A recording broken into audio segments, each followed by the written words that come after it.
Hey everybody, how's it going? Like Butter here, and today I got a Gears of War 4 gameplay, and I want to talk about the game. Now, I've posted a couple of Gears of War videos, haven't talked too much about the game, and seeing that the regular edition, if you didn't buy the $100 version, it will be coming out on the 11th, which is in a couple days.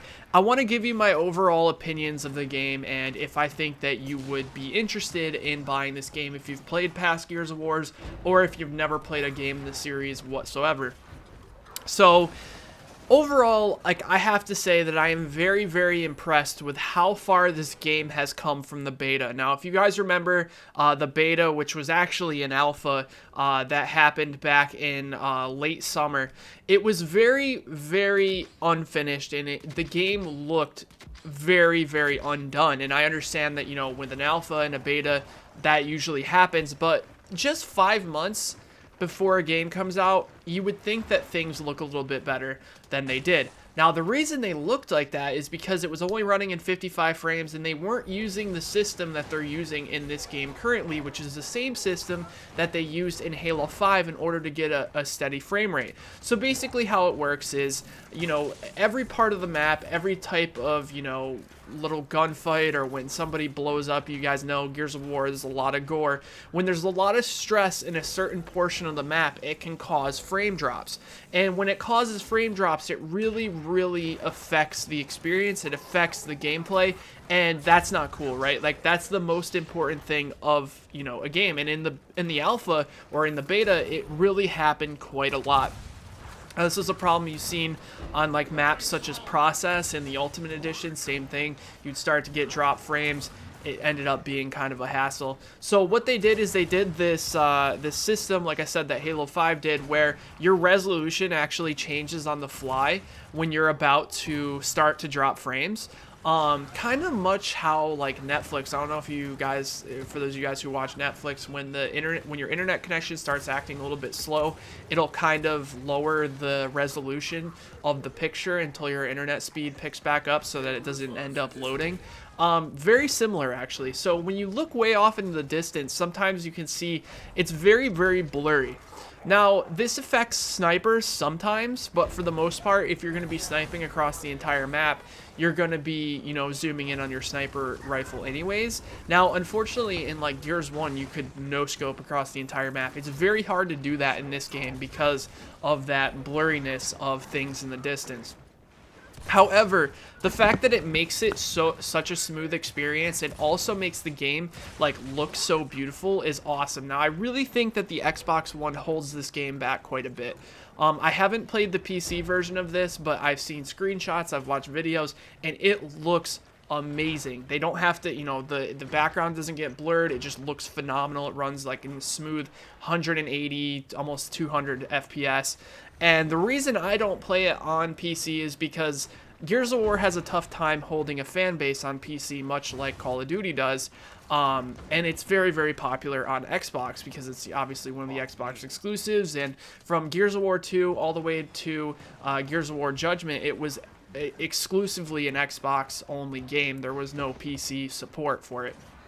So recently they've been making it on PC, which is awesome, but there's a problem with the microphone that I use. I use an AT2020 to do my commentaries, to do my videos, to do my live streams.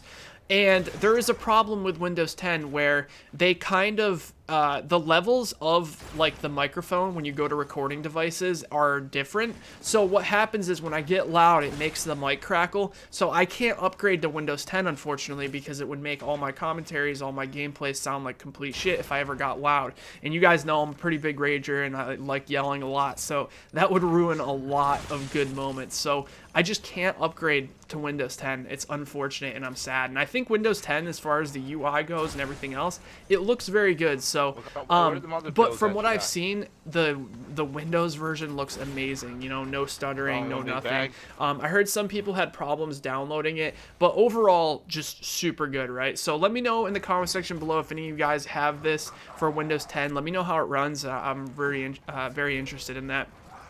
But Yeah, so overall, like, the fact that the game, like, I have people coming into my streams when I stream this game and say, is this on PC? Like, look at it. It's beautiful. It's very good. Now, you gotta remember, I have a 1280 by 720 capture card that I record video games with. I'm actually trying to get an Elgato in the future so that I can do 1080p.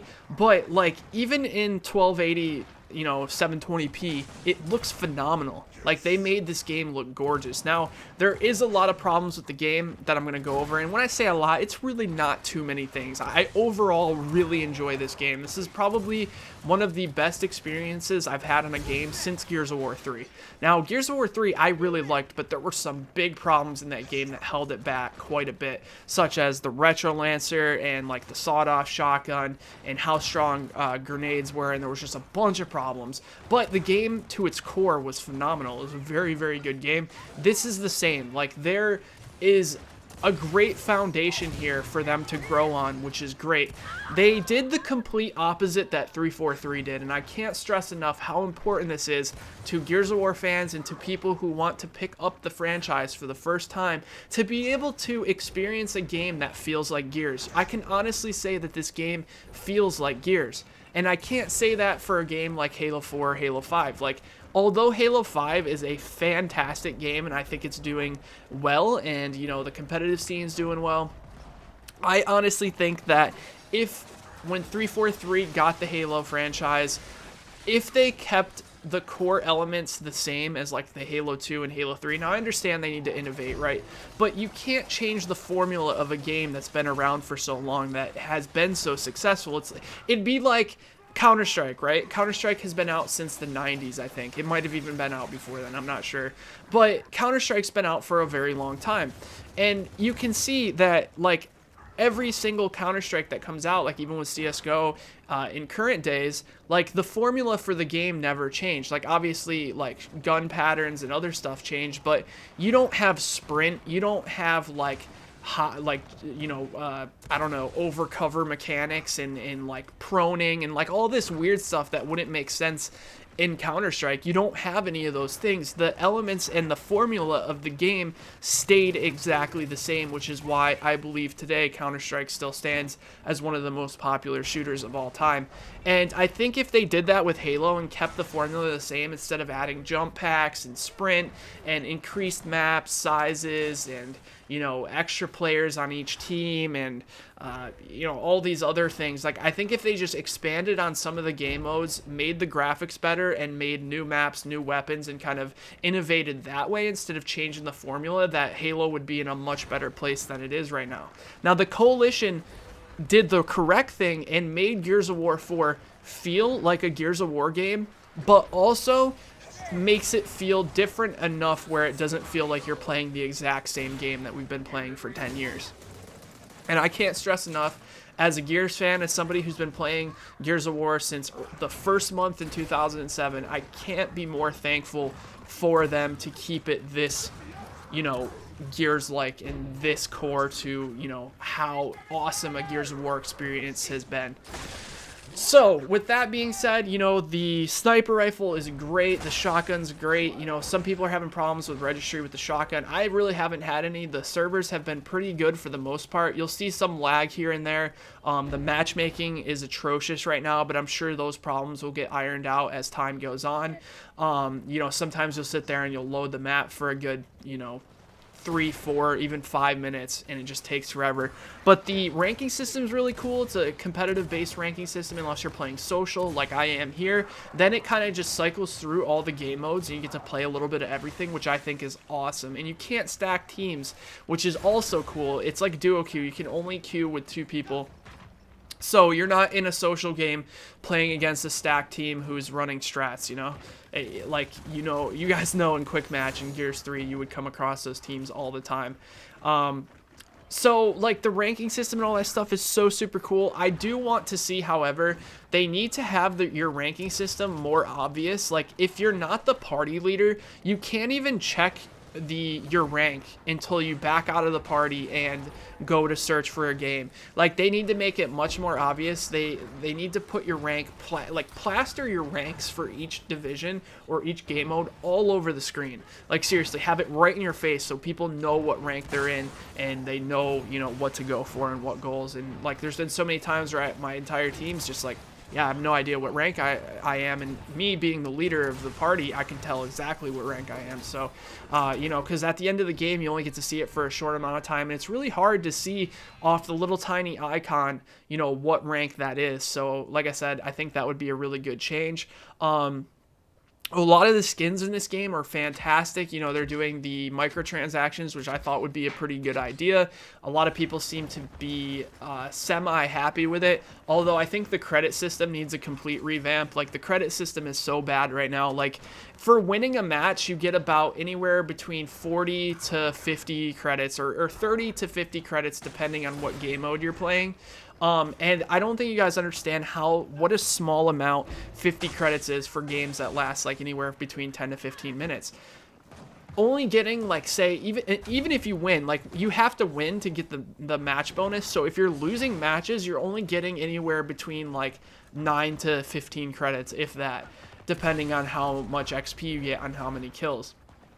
And the credits are how you open the boxes to get the skins. Now, with the 1,000 credit boxes, you're mostly just going to get pointless stuff that you probably don't care much about if you're like me, unless you really like going for bounties and getting horde packs and that kind of thing. But what you're really going for is the skins, right? You want the weapon skins, you want the cool legendary characters, that kind of thing. Those crates cost 4,000 credits. Now, if you do the math, if say you're winning every single match and the match is lasting about 10 minutes and you're getting, what, say 50 credits per match. So you're getting close to 300 credits per hour, and that's if you win every single match. 300 credits per hour, and it's 4,000 to open a pack that may have a skin in it. It's not even guaranteed. I've had a couple of the elite packs not even have anything above a rare in them. Maybe they have like 2 rares and like maybe like 1 really shitty skin. I think like the overall, like some of the body skins are really bad, like the colored ones. Like I don't like the ones that look like they rolled around in paint. But overall, like the DBs look awesome. I think they made the Swarm look really cool. And like the way you get characters and skins feels kind of like good. I don't know how to explain it. Like I guess it feels important which character, which skin you're using, because not everyone has all of the skins like it was in the other Gears games. You actually have to, you know, get lucky in a box, and it feels good, you know. I think the crate system is great. I think it's going to help, you know, support esports. It's going to help support the coalition overall. But I do think that it should be a little bit less of a grind to open packs with in-game credits. Now, I understand they need to make money, but I think people are going to, you know, use money to open packs regardless. And that should be a choice that people have. You shouldn't be stuck with the OG pleb default skins just because, you know, it takes 40 hours of gameplay or something like that just to open one elite pack. So I think that the credit system needs to get a rework, or maybe they could do like double credit weekends, like every weekend or something like that. But I think the credit amounts that you get for winning and losing need to be doubled, at least doubled, because I understand, like, you shouldn't be able to open enough packs to get every single weapon, but you got to realize, like, the amount of scrap that you get from skins are so low that that's not going to happen regardless. So I don't think they really need to worry about that. The credit system definitely needs a rework. You know, I've already spent like $150, $175 on crates in this game just because some of the skins look so cool and I want to show them off to my stream, and I want to be able to use the coolest skins, you know, to showcase them to my fans. And you know, people like watching me opening the cases and stuff. So overall, like, this game is very solid, and I think if you've played any of the Gears of War games or you're new to the series, you're really gonna enjoy it. One thing that I do want to say before this video ends, though, is I really do think they need to rethink how they have competitive and like core game modes kind of segregated into 2 different like settings.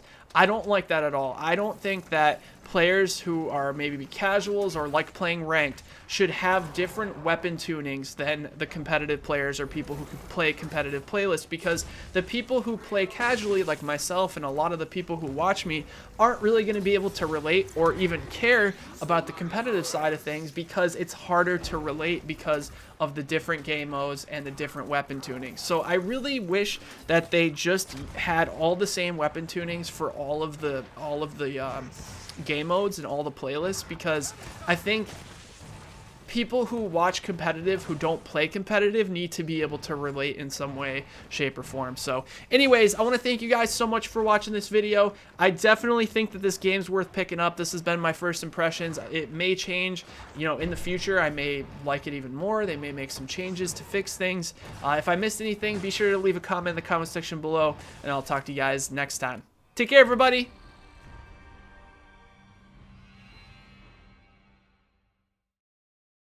Well, that's ass. You wanna play with Alexis? Doesn't matter.